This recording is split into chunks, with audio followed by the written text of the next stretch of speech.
A kályhákat kettőféleképpen kell és lehet légteleníteni. Vannak kályhák, amik eleve el vannak látva egy légtelenítővel, ilyenkor, mikor feltelik vízzel, és hogyha ezt a csavarhúzóval megmozdítjuk, akkor addig hagyjuk a levegőt kijönni, amíg már víz is jön ki, így a kályha felső részéből kiszorul a levegő, és utána el tudjuk zárni, és folyamatosan tud keringeni a rendszer. Ha a levegő becsípődik a kályhába, akkor a kályhában lévő áramlás lecsökken, és lehet, hogy valaki azt gondolja, hogy nem fűt a kályhája, holott a kályhájában levegő van, és ez a probléma.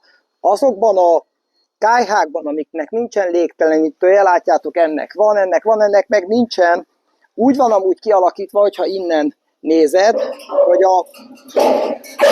a kályha automatikusan légteleníti saját magát. A vízszint, ahogy jön felfelé, a felső kiömlő a legmagasabb pontra van téve, hogy a lehető leginkább kijöjjön a kályhába a levegő.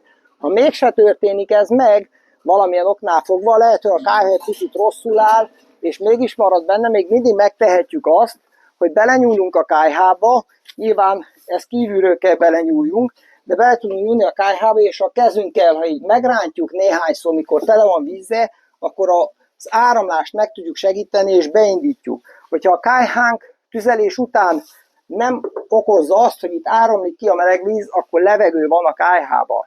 A kályhát légteleníteni kell.